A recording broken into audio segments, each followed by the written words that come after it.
This video sponsored by BuyMode e-shopping.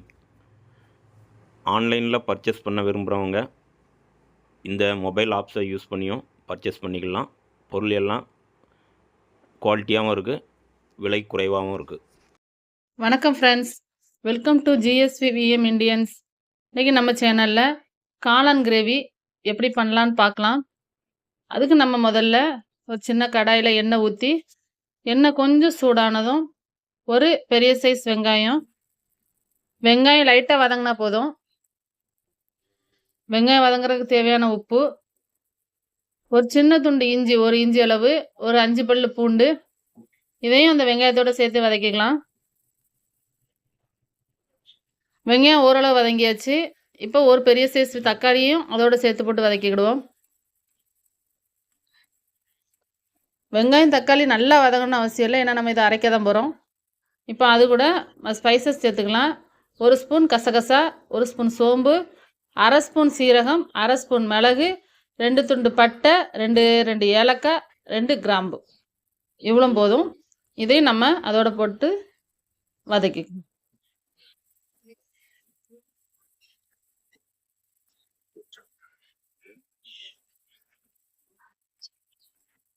லைட்டாக வதக்கின போதும் அந்த சூட்லேயே நம்ம இனிமேல் இதை ஆற வச்சு அரைச்சி எடுத்துக்கணும்.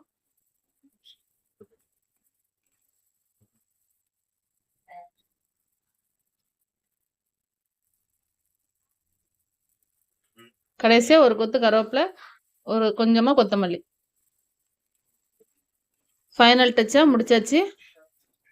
இது இனிமேல் நம்ம ஒரு ஓரமாக ஆற வச்சு அதுக்கப்புறம் மிக்ஸி ஜாரில் போட்டு அரைச்சி எடுத்துக்கணும். இப்போ இன்னொரு கடாயில் கொஞ்சமாக எண்ணெய் சேர்த்துக்கலாம். ஒரு 2 ஸ்பூன் எண்ணெய் கொஞ்சம் சூடானதும் ஒரு துண்டு பட்டை, 2 கிராம்பு, 2 ஏலக்காய் வாசனைக்காக போட்டுக்கிடுவோம். அது ரெண்டும் நல்லா பொரிஞ்சதும் ஒரு 10 சின்ன வெங்காயம் நல்லா பொடிசாக கட் பண்ணி சேர்த்துருக்கேன். சின்ன வெங்காயம் போட்டால் நல்லாயிருக்கும், அதுக்காக தான் சின்ன வெங்காயம் சேர்த்துருக்கேன். வெங்காயம் நல்லா வதங்கிடுச்சு.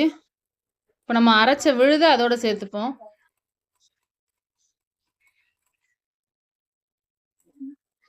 லைட்டாக வதக்கி விட்டுக்கலாம். ஏற்கனவே நம்ம வதக்கி அரைச்சது தான், அதனால் நான் ரொம்ப வதக்கணும்னு அவசியம் இல்லை, லைட்டாக வதக்கி விட்டுக்கலாம்.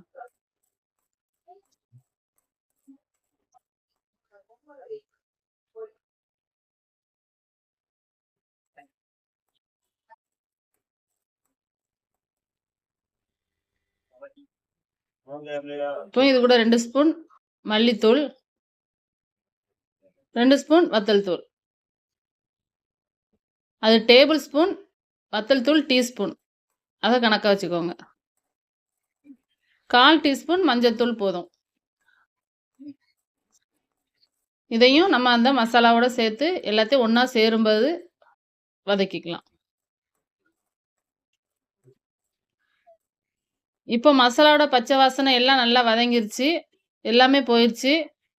பாருங்கள், நம்ம சேர்த்துருந்த எண்ணெயும் கொஞ்சம் நல்லா பிரிஞ்சு வந்துருச்சு. இந்த ஸ்டேஜில் கட் பண்ணி வச்சுருக்க காளானை நம்ம இதோட சேர்த்துக்கலாம்.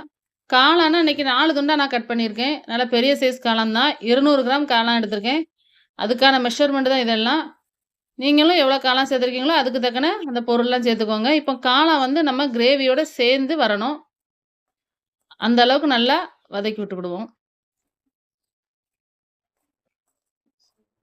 காளையெல்லாம் நல்லா சேர்ந்துருச்சு.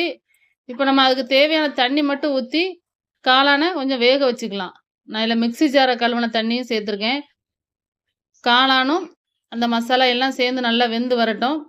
ஏற்கனவே வெங்காயம் வதக்குறதுக்கு உப்பு போட்டதுனால இப்போ நம்ம இதில் கூட கொஞ்சமாக சேர்த்துக்கலாம். இப்போ பாருங்கள், நல்லா கொதித்து வந்து எண்ணெயும் பிரிஞ்சு வந்துருச்சு, கிரேவியும் நல்லா கட்டியாக வந்துருச்சு, தண்ணியெலாம் வற்றி சூப்பராக வந்திருக்கு. நீங்களும் இதேமாதிரி செஞ்சு பாருங்கள். லாஸ்ட்டாக கொஞ்சமாக கொத்தமல்லி இலை தூவி இறக்கிக்கலாம். இந்த வீடியோ பிடிச்சிருந்தா ஜிஎஸ்வி விஎம் இண்டியன்ஸ்க்கு சப்ஸ்கிரைப் பண்ணிக்கோங்க. உங்கள் ஃப்ரெண்ட்ஸுக்கும் இந்த வீடியோவை ஷேர் பண்ணுங்கள்.